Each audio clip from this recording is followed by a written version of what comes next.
came today. That's what you said. Wait, what? Wait, what? Hold on, what? Okay, we are live. We are live. Wait, like, what? What? What are you doing here? Y'all are so dumb. That's my favorite. I could hear that. I could watch that. What are you doing? They have it on TikTok. They have like little clips, and they always come across it. What are you doing here? Skewer. So good. That's so awesome. I love it. All right, guys, we are live on YouTube. See who shows up for the party. We got two people. If nobody Just a does, little- then they can suck it. We're live. So What? yeah, give us a thumbs ups in the chat. Thank you so much for the thumbs up. We appreciate it. Who is it? Send me a comment. I want to know who's watching. Because I want to. Oh, because I want to go. Hey, Dan. What are you doing here? It's probably What Robert. are you doing? All right, looks like we got 4 questions on the Google form, and then we've got some people that have submitted some stuff on the GAM Facebook group, which is fantastic. We'll get this shared out, get things rolling. I did not think that's what you were going to say. How many exclamation marks is too many? 12. I don't know, but the actuation on your keyboard sounds nice. Yes.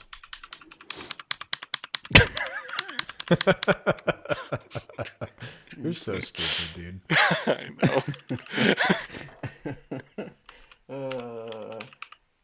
know. So the bowl place that I got my dinner from tonight messed up my order, and it might be better than the order I normally get.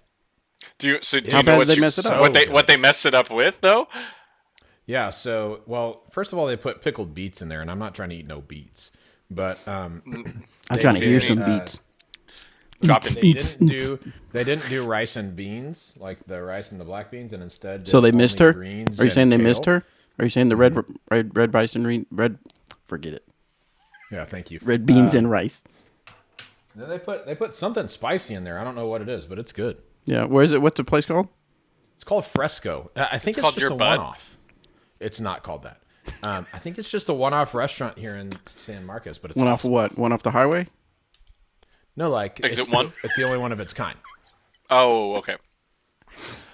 So what if we all got together and made a store, restaurant, bar, and it was called Your Butt? Okay. And then Okay, when anybody I'm asks, listening. like, where you're going, we're going to your butt. Your butt. And they'd be like, no, but seriously, where we're going? It's like, yeah, your butt. That's like that. I think it would bar do in really Emporia well. Called the Gym. Yeah. Yeah.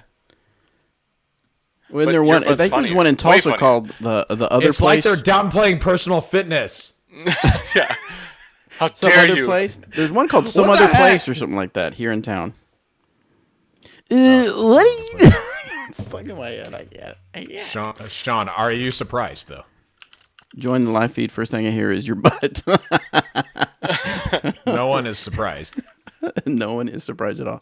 So yeah, it looks like they said Nick and Matt have Val on the show. Congratulations to Val on her win at the Nice. Waco, Texas.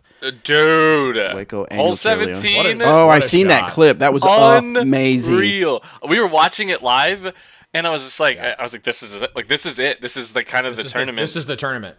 Because that shot is so nuts, and I can't express it because it's one of those things. Is you don't know the wind because it's so different from where you are. It's so different down by the pin, and like there's a pocket right at the bottom of the hill where the wind is different. It's different by the basket. So there's 3 different stages of like where the wind can feel different, and she just was like, all right, she was either playing to maybe leak left OB, but be in bounds most of the way, if anything. But then she just hit it perfect. Like, so she made the right, like she was erring in the right way, but then decided to throw it perfect and parked it. It was absolutely nutty. Yeah. It was so nuts. Impossible to lose after that. Yeah. It was like, good job. Like, Good job. It was like, you could get a 5 on 18. And, Yeah. like, you could jump putt your way to a 5 on 18. Yeah. You're never gonna lose on that. nope. Yeah, I think it's because Up- you're talking absurd. far away from your microphone. Me? You're far away.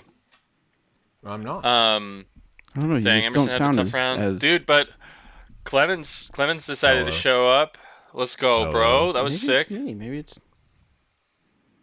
It was. I was Dude, kind yeah, of. Clemens tied third. What's up? Yeah, I was not surprised by Paul's performance at all.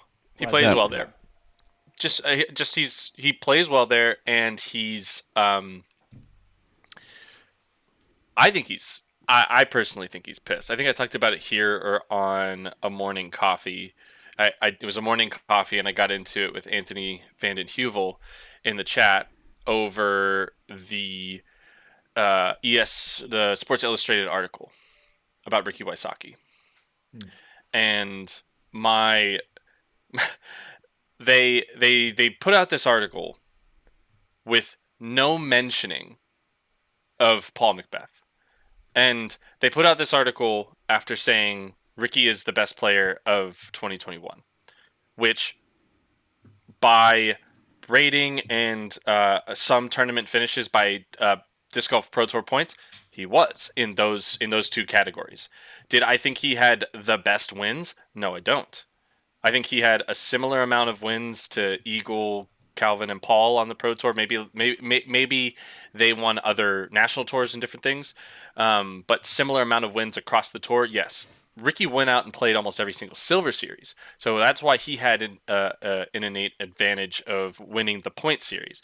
So he played more events to then yield more points, and that's where does the points? Is that how we want the points to go? That's a whole different discussion.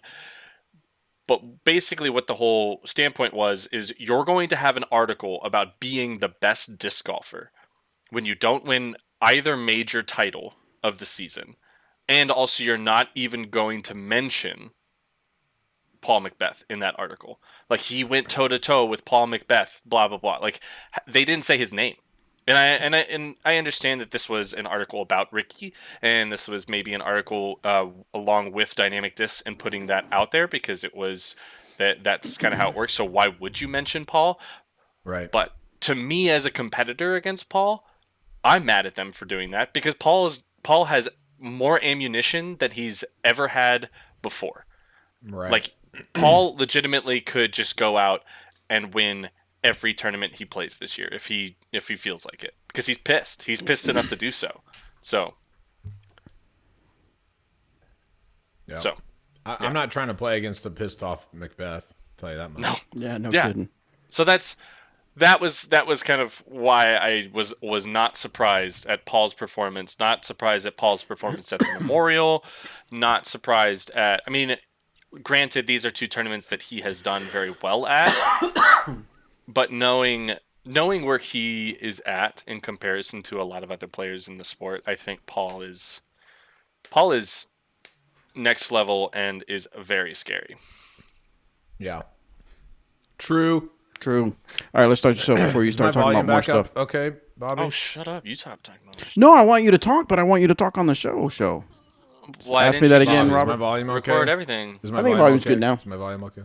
Okay, thanks. I was still eating. It's in. All right, here we go. We're hitting record.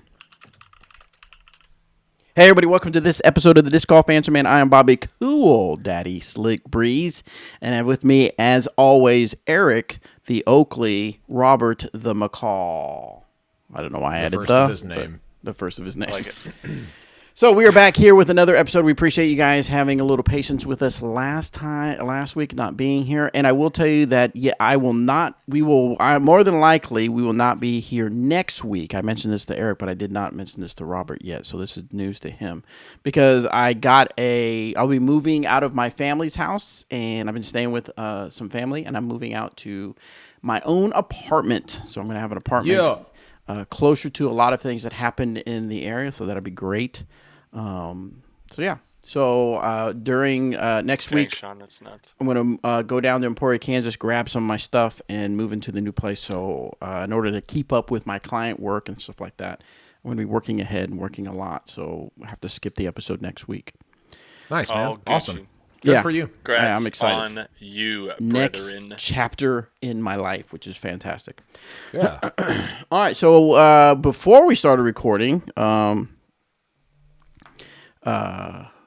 just read a comment that threw me off. Way to go, Bobby. Will we see in the apartment in the from apartment. you. In the apartment, yes, maybe once I get some furniture and stuff. It's I so love that weird to idea. be moving into an apartment and to not have furniture, but I have a 3-bedroom, 2-story house that it's full of full of furniture and decor, but I'm keeping it all there so that I can keep it as an Right. Airbnb. So, but anyway, so In just a place for Eric Oakley to stay for the Dynamic Disc Open, right? sorry, that's already booked, baby.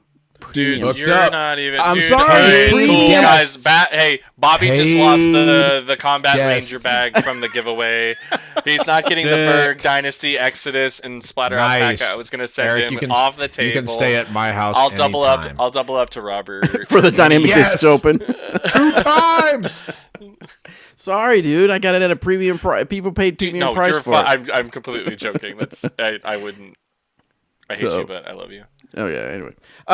So yes. So what was I saying? Yes. So you're moving next week. We so are you won't moving be on next the show. week and all that stuff. So excited about that. But this week, before we start hit record, we were talking a little bit about the Waco Annual Charity Open and Eric Oakley's opinion on was it an Ultiworld? You said it was an article. No, Sports it was Illustrated. Sports Oh, Illustrated. Sports Illustrated. Oh wow. Only slightly higher in the journalistic world. only slightly. Yeah. Here. Sports Illustrated. Here. Ultiworld. Sport. Sport. Wow. Here, sort. But right here. So anyway, give us your. Did you guys read the article? The people that are watching, tell us your thoughts on the article with Sports Illustrated and see if we can talk about it some more. But we have some questions. We have a couple questions on the Google form, and then we have quite a few questions coming in on the Disc Golf Answerman Facebook group. Also, real quick, I want to give a shout out to DoorDisc.com for their support as always. And I'm excited to share that I had bought a couple boxes of Trilogy discs. With the DeGam stamp on them. I sold a couple of them, but I just wasn't able to put forth the effort to build a store and all that behind it. So I talked to Shane from Door Disc and I asked him if he wanted to be the official Disc Golf Answerman shop, and he of course said yes, that would be amazing. So I shipped the discs to him, and he actually has a specific page. So you can go to doordisc.com, look for the DeGam section, and you have right now he's got a few up there, harps, verdicts. Do you want me to some talk wardens. with Infinite about getting some Infinite molds on there? Oh, that'd be cool. If they'd want to do that, yeah. We can work that out. Honestly, getting DoorDisc to have, I would imagine they have an Infinite account, but I can definitely set that up. So if they hear this, hit me up, and I have a meeting with them soon. So all right, cool, yeah. So for right now, to get Trilogy stuff, you can go to doordisc.com and get your DeGam stamped disc. Let them know that you appreciate that they're supporting the show by going out and shopping doordisc.com and pick up some DeGam discs and other things as well. All right, let's get to the questions, gentlemen. Unless we have something, any housekeeping we need to take care of, anything we got to talk about, any? I have a quick housekeeping. Yes. I was Housekeeping? on. You want me fluff pillow? I was on. I was on Chain Clanker's podcast that came out today. I talked with. Oh, Courtney, nice. And dude, it was a blast. We Yeah, had. those are Not good that I guys. thought it was gonna suck. You know, Yeah. anytime I've done one of those, but it's always been great. But we had an awesome time talking about disc golf. I think they're doing some really cool stuff and the way that they attack their podcast and the topics that they cover. So it was awesome. If you haven't checked them out, check them out on Instagram, where the podcast is live on YouTube, Apple, Spotify, all that stuff. So yeah, Chain Clankers, and it was fun. We had a good time. Nice. Very good. Yeah, I need to go listen to that. I saw you posted something about it, and I thought it was really cool. Yeah, those guys are really good. All it took was me complaining that no one wanted me to be on podcasts in order. That's all it took. Obviously joking. But then he reached out, and I was like, okay, I was joking, but yeah, I'll do it. And so we had a good time. So Sean put a little opinion in. He said he read the article. He said it was seemingly written by someone who isn't super familiar with disc golf. They hyped Ricky and did a lot of justice to him, but disregarded a lot of the big players and factors on tour. Would you agree with that, Eric? I would wholeheartedly agree with that, Sean. It's a good article. I'm not trying to take away from that, and I'm not trying to take away from Ricky's performances and how good of a player he is when I'm saying this. It's just really difficult to write something and use the words like best disc Best golfer. player. Yeah. You can't do that without having the conversation about other players that could be in that category. Even if he was out and out the best, mentioning other players to me feels like the right thing to do when you're writing that article. Like even now it's like, oh, LeBron James is the greatest player, but people are still like, well, what about Steph Curry? What about these other players? And like, LeBron might actually be the best, but they still mention these other players who are playing super good and are giving that person like contention. So I think that that's wildly important and a misstep on the article. All right, and Reese says he said he got my Justice EOs and Ninja Alpacas Justice EOs. arrived. Holy farts! I love these. They look GREAT. Reese, thank you so much, dude. Can't wait for you to come down to Piccola. I can see you throw them. Nice. All right, let's get to the questions. Let's see. First one comes from, or as always, guys, go to discgolfanswerman.com, submit your disc golf questions, and we will get them on the air. This one is from Getting There. He calls himself Getting There. Eric, slower arm speed than you. Okay. What would you recommend after trying so many discs as a stable, not overstable driver? 7. Did we do this one already? I don't think so. As a stable, not overstable driver, 7, 8, 9, 10 range. I wanted to finish fight out, but not hook like a lady of the night. Nice. Hey, very descriptive. There's some slutty Firebirds out there. Oh gosh. So what would you recommend to him? So I would start with a couple discs. I would find yourself a Leopard 3 FD Maverick type disc as something to test and to see how that works. That's that 7-speed type disc that you're looking for. I've heard the new FDs are actually really, really nice. I've watched some of the reviews being put out. The Discmania crew's killing it, and those types of discs are for some are going to be what those are for many what the T-Bird and Eagle is to a lot of other players. So this is a great place for you to start as something that shouldn't have a wild amount of overstability. It should have a natural turn with soft fade always. The Centurion is another disc that comes to mind that I'm currently using that for, because you don't want to go with something that's too understable. For this disc you're looking for, because I think the type of shot you're trying to throw is a really straight shot. Like think similar. It's a fairway driver that does the mid range type of thing. I would also say the Dynasty being a solid option to step up into the 9-speed if you wanted one that's a little bit faster. That one might have a little bit of a late night money making, if you will. At the end, just because it's a little bit faster, but the Such an idiot. No pun intended. But what you'll see with the flight is it's pretty similar, and as you start to build and get your arm speed up, it'll stop needing to go make that money. You're welcome. Perfect. All right. Did that even answer your question?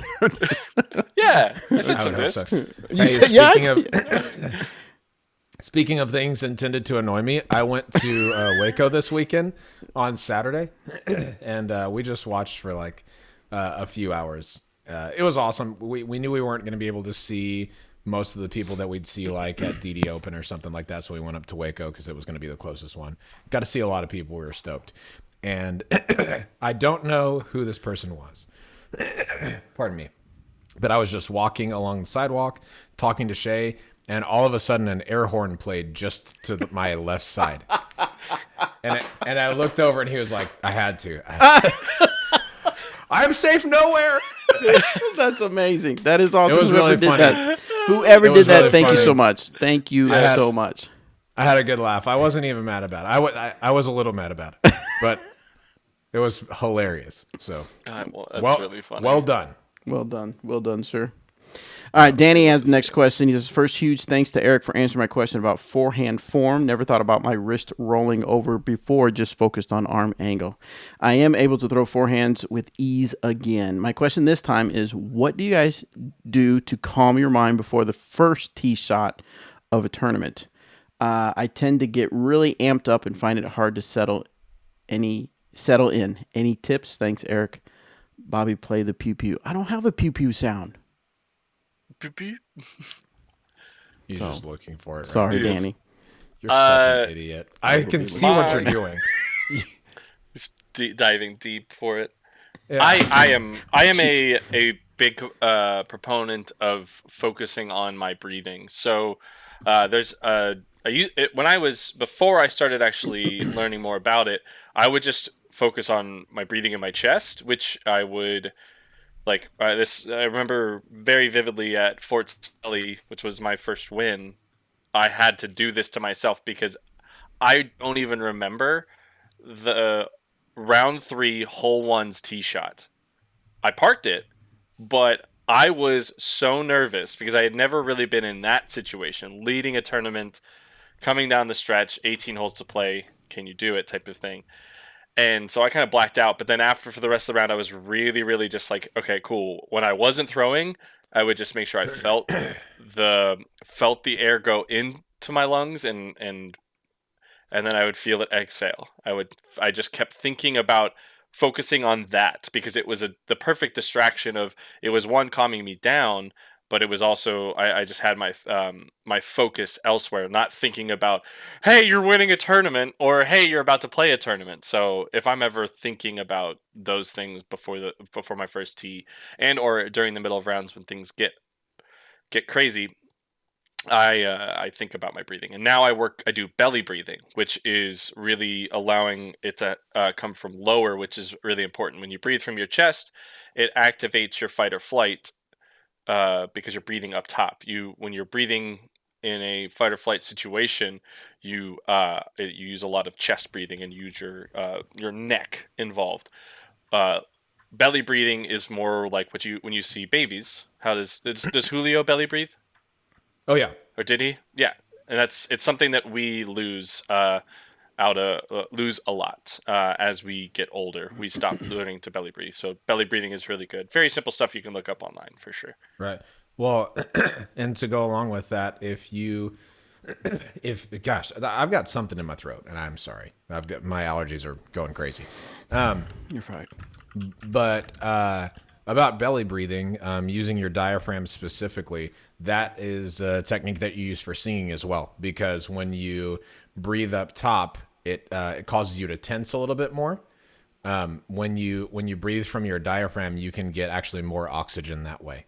And so I try to think of when I'm breathing like that, try to think of forcing my diaphragm down to exhale, like letting it rise, letting it drop, but don't raise your shoulders when you do it. Like if you try and push your diaphragm down, it feels like your belly's coming out. And it's super helpful. You get more oxygen that way.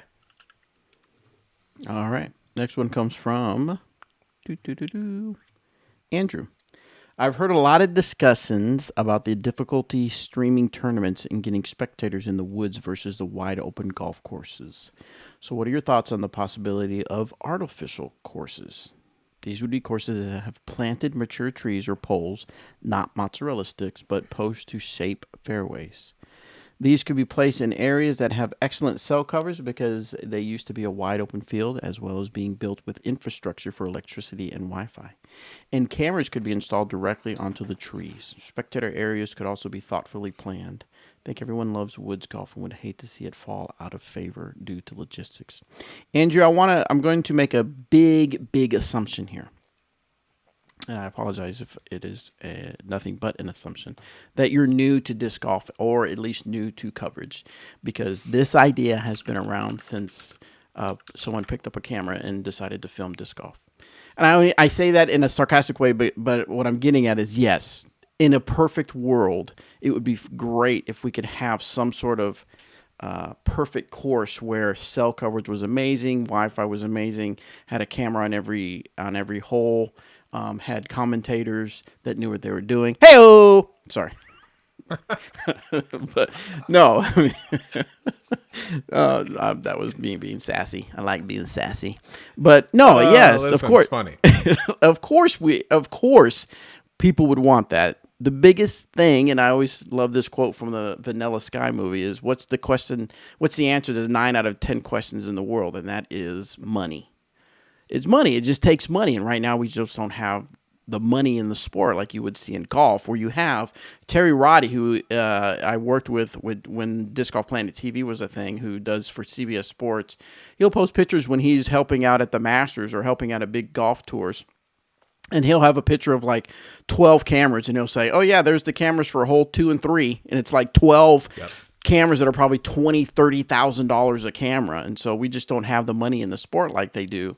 Augusta is like built into like the downtown area. Like they've had that land was set aside a long time ago. It became a golf course, but it's not like, oh, you drive an hour outside of Augusta, Georgia, to go to the course like sometimes we have to do. So the infrastructure is kind of already there. And Matthew Fowler brings up a really good point that cell coverage is probably good, but when you put 1,000 people coming out to spectate using the same thing, it's going to kill the signal. So, I mean, I do think that you're right, and I think it's a matter of time before that. We will see that in our lifetime. Andrew does bring up an interesting disc golf courses. He does bring up an interesting perspective, though, of an artificial course. Now, when he says artificial courses and he says have planted mature trees, so I'm assuming he just means like, again, you're going to have to start with something that is natural and then build up around it with knowing that it's disc golf you have in mind. But isn't Eagle Crossing, that new one that guy's putting up? Isn't that kind of what his thoughts are? Is that he's trying to make the quote unquote perfect disc golf course for spectators and coverage and stuff like that? I mean, I know he's investing a lot of money into stuff for something like that. I've heard a lot of really good things about it. So yeah, so that's something. So anyway, so I'm not trying to pick on you, Andrew. Just that as I was reading this, even something I saw on Facebook about spoilers. It's like you almost know you would almost only need to see the thing about better disc golf coverage and spoilers to know what time of season it is for disc golf. It's the beginning of the disc golf season when you hear that people post about that type of stuff, because it comes around all the time. All right, next question is from Jace. Yeah, I'm not going to answer that question, Jace. Shouldn't have asked it. Nope. That was back to Danny. We already did it. So, all right. So we're going to go over to the Facebook group and see what we got over here. See what kind of stuff. So, Phil, maybe you're kind of new to the new Disc Golf Answer Man, because he says Orbit EMAC Truths. Now, I don't know if he's asking if they're going to be made or not, but we are no longer affiliated, or I don't work for Dynamic Discs anymore, so I don't have the inside scoop on those particular discs. Although I keep hearing about this Orbit. I would be shocked. Yeah, I would be absolutely shocked if they don't do that. Oh, for sure. Yeah. It'd be missing a huge opportunity. All right, so we're going to bounce back and forth on different topics here, because we got different topics going on. Let's see. Big Foo T. Mike says, does the Disc Golf Pro Tour need timekeeper officials, i.e. the Nico police, perhaps volunteer TDs that are certified? No, they need. I mean, yes, we've talked about it, where it would be great. It would be wonderful if we had enough certified officials that could, in the perfect world, would be on every hole, but at least more of them out there. But as the state we are in right now, no, we don't need officials watching Nico. We need the players to be watching Nico. That, knowing that the pressure's on them, and it's, Nico should be taking care of itself. But right now, the onus is on the players to point that out. So no, at this point in time, we could beat that dead horse some more. But I'm with you on that. Yeah. Any input on that, Mr. Professional? No, I will. You said it perfectly. Okay. Let's see. With how many this is from Gabe, our boy Gabe. With how many up and coming studs there are, I wonder if he's talking about himself. I think so. There are. Nothing. And savvy veterans, do you feel there will be fewer repeat Elite Series winners, MPO, FPOs this year compared to years past? That's a good question, especially with Val coming in with that win at Waco. Waco is proven, though, to be a shake-up tournament, as we've seen. No, both MPO and FPO. It is a tournament that has yielded a lot of different winners, and I talked a little bit about this yesterday when I was hanging out with some people, and it's real.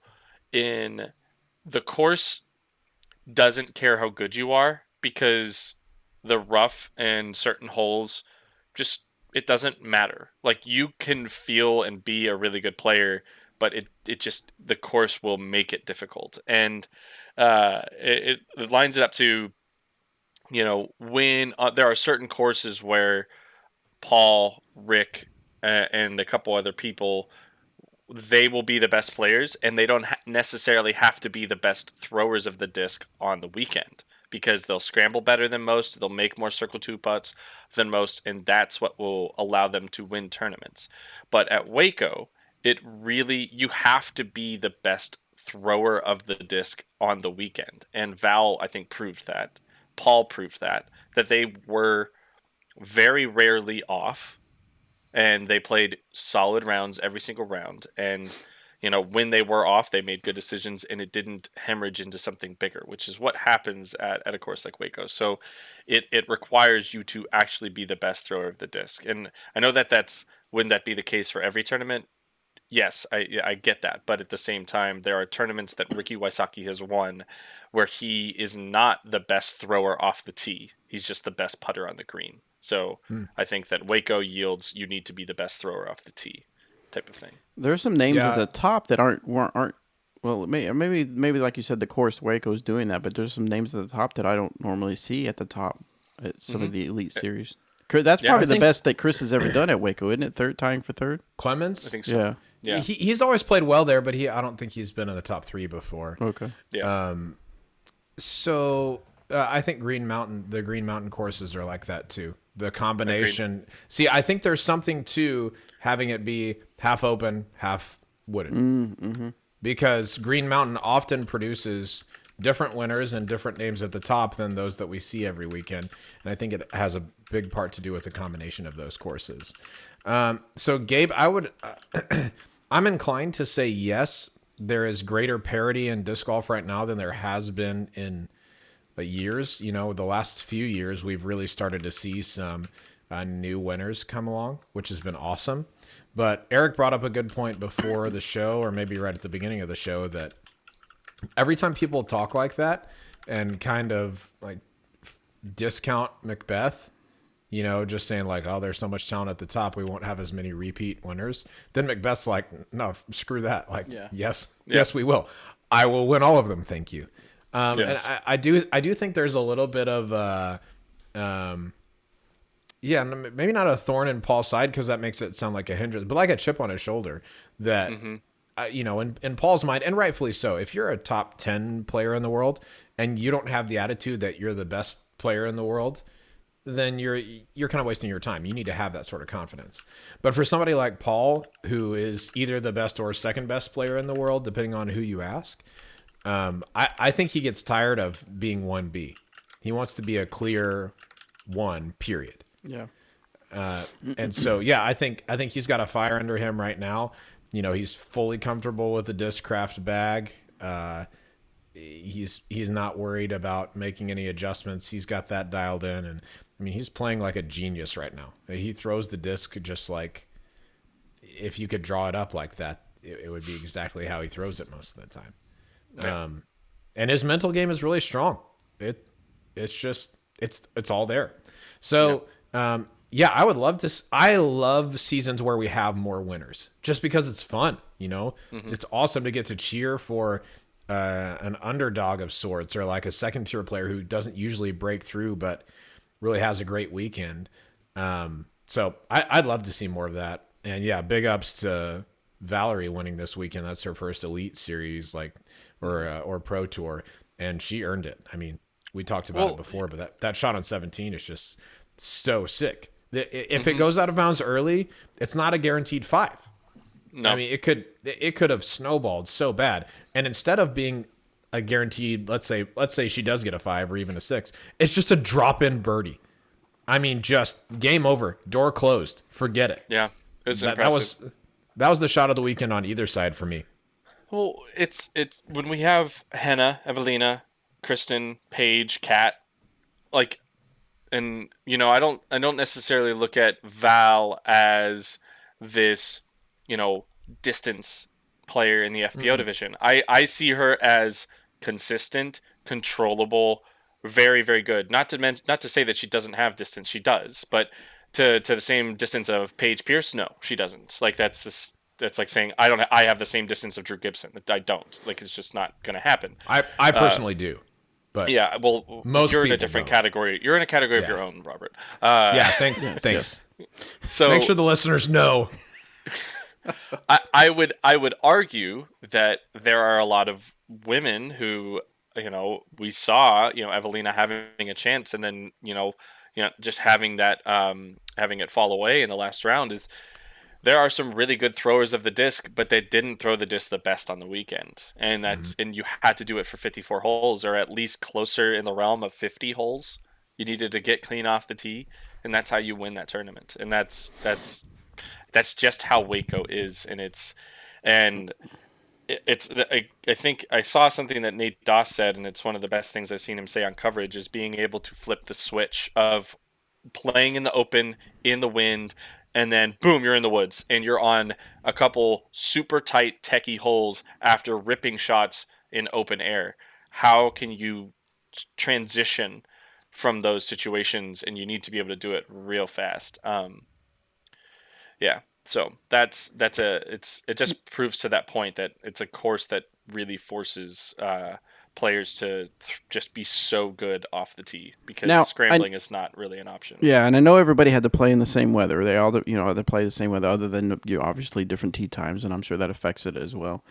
But how much do you think the weather played into it? And then, is this a stupid theory, or is this even a stupid thought to think that because I saw a few posts, I saw some people's stories where it was like, it was pretty cold out there apparently, and it was it was something that people were fighting with. But would a seasoned pro be like? Would they let the weather affect them more than someone that's new and needs to prove themselves? Whereas someone who doesn't necessarily think they need to prove themselves might be like, I'm over this. Is that a bad way to think of that? It's not. You get conditioned as a touring golfer for sure, because we generally have really good baskets. We generally have good tee pads. We generally have play on really good courses, and a lot of people become fair weather golfers. Yeah. We can go a lot of weekends where we don't, because we're not in the same place. But yeah, we do get housed by it, and I think it's different though in certain weather conditions, and the cold plus the wind was probably really tough to deal with. I just wondered if someone that knew they were going to has another a little more fire, right? right, Is what you're trying to someone say? who's new and is wanting to prove themselves has a little more fire, whereas someone is like, you know what, the next one, I'll play the best I can, but I'm not going to push it. I'll just play the next one because I'm so Maybe over so. this weather. There was Yeah, some of maybe that, so. but I do think you saw some of the just normal names of touring golfers in the top Yeah, 20. that's true. And that's not to So take there was- anything away from Val. I'm not trying to take Yeah. anything away from Val or any of the other guys that did really well. Not that at all. Right. Just wondering about the mentality of but that's part of the sport is working through that. That's part of the mentality side of the sport, is that when you have these conditions and situations, how do you handle them and how do you overcome them? All right, let's go back to super Yep, fast. yeah. Hold on, super fast on the stats from this weekend. So I think in general you're right, Eric. And this the Thank you. stats Okay, cool. prove Let's this. go on. Let's go on. Yeah. And I've been validated, so now we can go on. No, in general the stats are really biased towards strokes gained tee to green, right? If you threw the disc better than anyone else on the weekend, then you won the tournament, plain and simple. Mm-hmm. The exception for that this weekend, and this is not a shot against this person, because I think she's awesome and just has a bit of an issue going on with her putting right now, was Evelina. Okay, so Valerie Manduhano gained 14.37 strokes tee to green on the weekend. That's second best in the FPO field. The next closest is 12. Like, that's an insane amount of strokes gained. That's for those of you who are listening and are not aware of that statistic, or at least how it works. Strokes gained is how many strokes you gained against the field in one particular area. So if you threw the disc particularly well, your strokes gained tee to green would be better. If you putted the disc particularly well, your strokes gained putting would be better. Okay. She gained 14.37 compared to the field. Evelina gained 23.39. On the weekend, 3 strokes more against the field per round than Valerie did. Where Evelina fell short was her Circle 1X putting this weekend was 17%. Ouch. She lost almost 14 strokes putting. God, She had the worst. Dang. She had the worst putting weekend of any FPO player in the field by a long shot. And this isn't a shot against Evelina. It's just what happened. If she putted mediocre to her standards, she would have won. But she's got something really serious going on with the yips. You can tell. And when she stands over a putt, she's just not comfortable at all. And so, like I said, big ups to Valerie. Played incredible and really came up with a clutch shot in the moment right there. But Evelina's putting killed her this weekend. Otherwise, we would have been really close there at the top. Mm-hmm. Agreed. Excellent. All right, moving on to Logan. If you're lost working on form, fixing your X step facing away from target bad timing, is there a certain distance you would try to target throwing a mid, like an evidence, a fuse, uplink? Stand still before adding an X step back in, looking for straight flight, landing flat. Current comfortable max distance is around 330 feet with a Sapphire Wave Saint thrown flat slight hyzer. I really, it's just so different to try and compare your distance to other people's distances, and I think you just need to. Part of me wants to say something of, you're thinking too much about your form, and you just need to go throw, and work it out more organically rather than mechanically, and that's what I'm gonna say. I think you're thinking too much. Hey, that's all we want is what you want to say, Eric. Yeah, there's a lot of what comes into people working on their form and trying to figure things out and trying to be too perfect. Nobody is perfect. Everybody is my form is a testament to, it doesn't necessarily need to look right to work. So that would be my suggestion, is just go out and throw and start to feel what changes you can make with your focus on certain things and see how that helps you. Try and change. Okay, cool. Your X step is working and everything, but your elbow's coming through too soon or something like that. So maybe you focus on keeping certain things. I don't know. That would be my point. You're thinking too much. That's it. Yeah. All right, Steven wants to know, with the current growth and visibility of disc golf, what improvements would you like to think that the sport needs in order to keep growing? You three represent different spheres of the sport: media, pro player, hair. I'm just teasing. Media, pro player, and team management. You represent the hair part of disc golf, Robert. He is the hair of disc golf. What are you talking about? I'm good with it, man. I'm curious as to each of your perspective. So as media, as far as what improvements would you like to see? I don't honestly. Yes, of course, I'd love to see it on ESPN with cameras everywhere. But to say there needs to be improvement right now, I'm actually thinking the current state of disc golf media, the progression of it is amazing. I think it's awesome. Mm-hmm. I think Jomez is doing a kick butt job at producing post-production. I think the live guys are doing fantastic work. I'm happy where it is right now. I know it'll grow. That's the thing, is I know that as more money gets put into the sport, it's going to grow more. As more eyes get on it, as more awareness for it, it's just going to grow. And so I'm content where it is right now, knowing that it's going to grow even bigger. So I don't know if there's anything. I mean, of course, I could get nitpicky about little things here and there, but I think it's fantastic. On the hair side?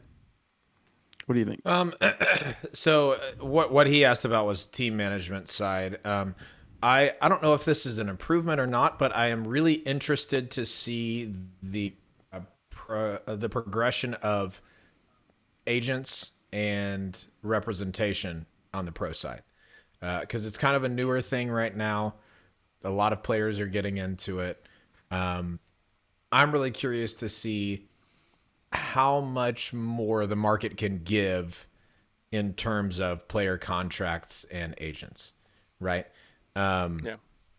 I've said it on this show before, and I've said it to a bunch of touring disc golfers when we've talked about people who've thought about stepping away for a while or looking into something else. They agree, and I'm on this train as well. If you're a professional disc golfer, this is the best time in the history of disc golf to be a professional disc golfer and pursue a contract. It is the best time by far. I mean, you can get so much more than you ever could. And depending on who you ask, possibly more than your market value, just because people are getting so much. So I'm just really interested to see the progression of that, how contracts continue to increase, how the big contracts end up playing out. Like let's use Ricky for an example. $1 million over 4 years. Get to the end of that 4-year contract, like, is there another $1 million coming? Is it a 1.2? Is it a 1.5? Or have we gotten a little too big for our britches, and are we talking 500,000 4 years? Are we talking, you know what I mean? Yeah. I'm just really curious about that. That's a good point. What about you, Eric, on the pro side? I think, what is missing is those major sponsorship deals that bring to light the bigger payouts. So to allow for players to just maybe not have to rely as much on the sponsorships of their companies, and that playing well is that source of income that really gets you there. Now, talking about courses and different things like that, courses have definitely come along, and I still think we have probably 30% of the courses that we'll end up playing throughout a season are subject to being phased out in not being able to keep up. A Masters Cup de la Viega comes to mind as a place that will likely just be phased out, even though it has so much prestige. So we need to find a few more venues that can take the sport to the next level, i.e. the Eagles Crossing type places. So we need a couple more of those to really help elevate. We need more cities like Emporia and Peoria and Eureka that are so behind disc golf, and they see the positives and kind of just say, do it, go for it. Yep. We're in. Do your thing. And make it happen. We need more of that in our sport to really go to the next level. All right, one last little question from Johnny. Are you believers in Gyro technology? Gyro would be for disc. Gyro would be for food. Nice. You like how I caught myself? Nice. I'm branching out and trying other stuff. Curious what different levels of players think. Good joke, Bobby. Oh, well done. But it wasn't on purpose. It wasn't on purpose. Is it ever? Yeah, sometimes it is. But that time it wasn't. I was Sometimes just it reading. is. I'm just reading. And then as Gyro it's coming out of my mouth, technology. I'm like, no, that is food. He was talking about. Tell you what, big fan of pita bread over here. One of my favorites. One of my favorite discs to throw is the pita. The pita bread. The pita bread. So, have you thrown any of the gyro stuff? I have. Oh, yeah. I have yet. I Eric's maybe thrown quite a bit. threw one time when someone found something, and that was back when I was with Dee. So I just threw it just to see it, and then that was it. It's good. So, your thoughts?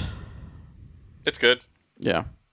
Yeah, do I actually think it's doing that much? No, but I have thrown some of their faster discs, and they feel really fast out of the hand, but I don't think that there are a lot of arm speeds that can actually get those discs up to the speed they need, and so that maybe is proving to the point that the technology actually works. Yeah, I don't know if it works, but some of the discs they have are absolute gems, so keep doing what you're doing. All right, real quick, I just want to make sure we highlight the professional comment from Tyler. Screw you, Robert. So Got him. just want to make sure I highlight that. Got just him what he so said. good. On screen. So It's in my face. yeah, Oh, wait, I that's said what he too said. much. Just gentleman is representing DGA, which is wonderful. Oh man, I I'm used love to Tyler. it. That's I fine. love That's Tyler. fine, man. It's A fine. screenshot.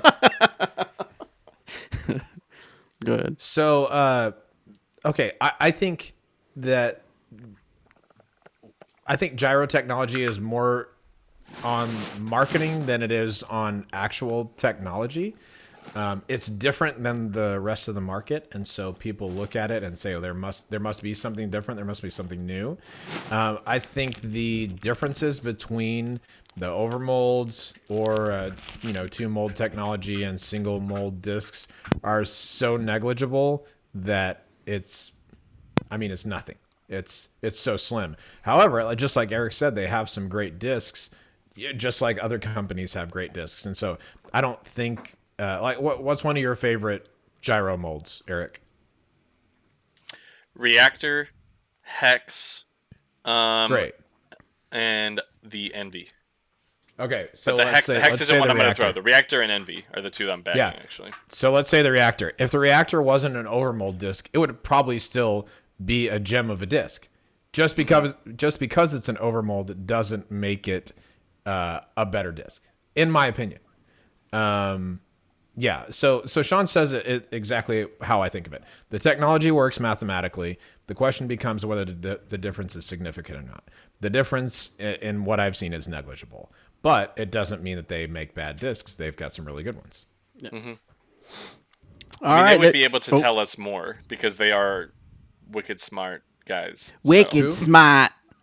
The MVP guys, they're all like scientists. Oh, sure. and Sure. super smart. That's why they did this. So Yeah, so good stuff. All right, guys. Well, that's it for this particular show of the Disc Golf Answer Man. We appreciate you. Just look at the last post go on get MVPs. people to subscribe. Subscribe. Wait, Tracer wants me to go to the 200. MVP. Oh, they're saying that they signed Bert Kreischer, maybe. I did see. No, I did see that where the comedian, they gave him a Yeah. bag, but I don't know if they signed. Did they sign them or? No. I don't know. All the love If to they our did, guy awesome. Bert for the VIP treatment and unlimited laughs at the show this past week, and we hope the new gear helps you continue to grow your game. He doesn't say anything official about him being official. Yeah, but that is cool though. No, And it's that is cool to awesome. have, I think it's fantastic. People who are prominent in the world playing disc golf. It's pretty awesome. Yeah. It's good to see. We need more of it. Cool. All right. That's all we got, guys. Thanks again for tuning in. We appreciate you. Send in those questions. Follow us on Facebook, Disc Golf Answerman Podcast. Follow us here on YouTube. Subscribe so we can give away that. Where are we at? $7.99. Someone said. That's what they said before the $7.99. show. Yeah. Yeah. Yep. So we got 201 more to go, and we'll give away a Dynamic Discs Combat Ranger bag. So, anything else, guys, before we sign off? Negative. Got nothing. All right. Well, in the words of Tyler Brickley, social media manager for DGA, screw you, Robert.